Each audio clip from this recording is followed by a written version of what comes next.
Assalamualaikum warahmatullahi wabarakatuh. Perkenalkan, saya Anissa Aulia, mahasiswa UIN Sunan Ampel Surabaya, Prodi Pendidikan Agama Islam semester 4 dengan NIM 06020121034. Di sini saya membuat video pembelajaran untuk memenuhi tugas UAS dari mata kuliah ICT Pembelajaran PAI. Sebelum masuk pada materi, alangkah baiknya untuk teman-teman semua mempersiapkan buku dan alat tulisnya untuk mencatat poin-poin penting dari pembahasan kali ini. Yang pertama, kita akan membahas mengenai pengertian sholat. Sholat berasal dari bahasa Arab yaitu as-sholah yang artinya doa. Dan secara istilah, para ahli fikih mengartikan kata tersebut menjadi dua macam, yaitu secara lahir dan secara hakiki. Secara lahiriah, sholat berarti berupa ucapan dan perbuatan yang dimulai dengan takbir dan diakhiri dengan salam. Adapun secara hakikinya, bahwa sholat merupakan menghadapkan hati atau jiwa kita kepada Allah untuk menumbuhkan rasa kebesarannya atau mendohirkan hajat dan keperluan kita kepada Allah yang kita sembah dengan perkataan dan pekerjaan atau dengan kedua-duanya. Sehingga dapat kita simpulkan bahwasanya sholat merupakan ibadah kepada Tuhan berupa perkataan dengan perbuatan yang diawali dengan takbir dan diakhiri dengan salam menurut syarat dan rukun yang telah ditentukan oleh syara. Hukum sholat ada dua, yaitu yang pertama sholat wajib dan yang kedua sholat sunnah. Sholat wajib atau sholat fardu adalah sholat yang wajib dilaksanakan oleh setiap individu. Sholat fardu sendiri menurut hukumnya terdiri atas dua golongan, yaitu yang pertama fardu ain dan yang kedua fardu kifayah.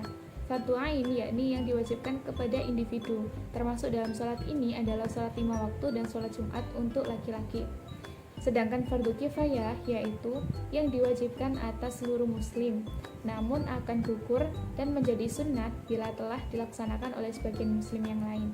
Yang termasuk dalam kategori ini adalah sholat jenazah. Selanjutnya yang kedua, sholat sunnah.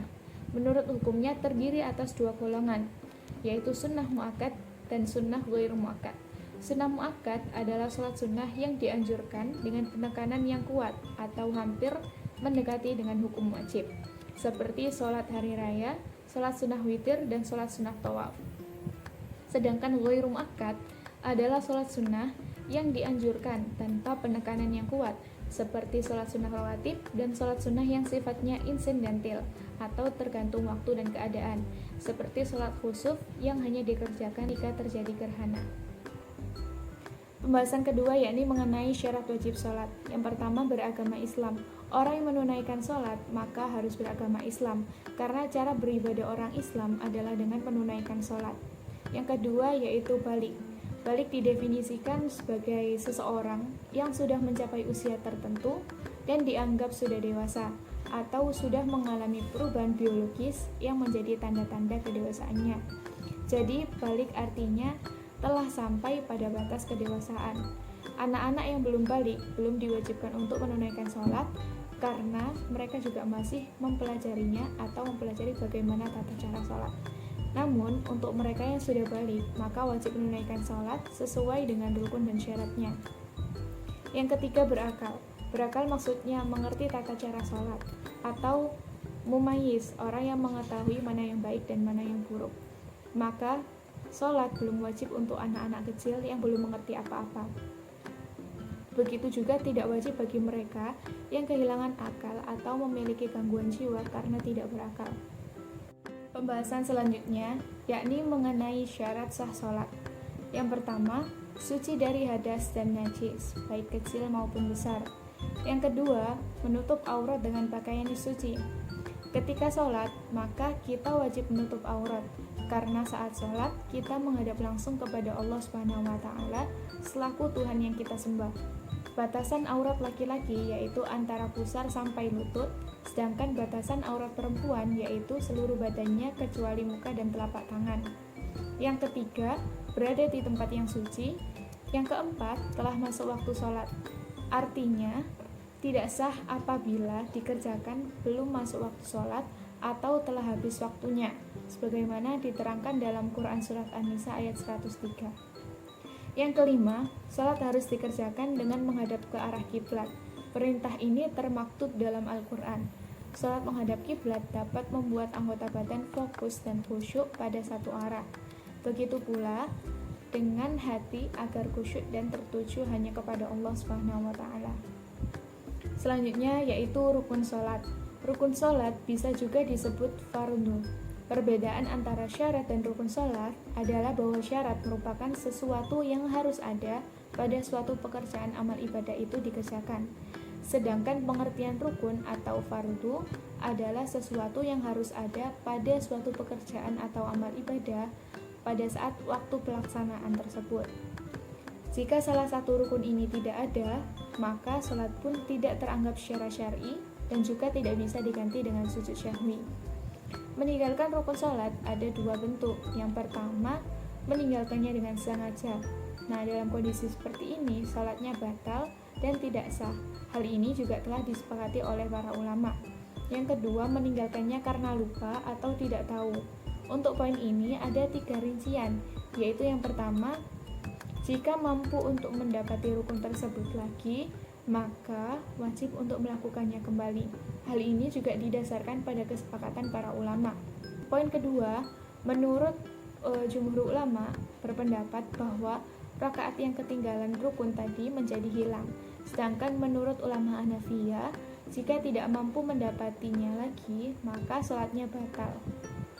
Yang terakhir, jika yang ditinggalkan adalah takbiratul ihram, maka sholatnya harus diulangi dari awal lagi, karena ia tidak memasuki sholat dengan benar. Rukun sholat ada 13, yaitu yang pertama, niat.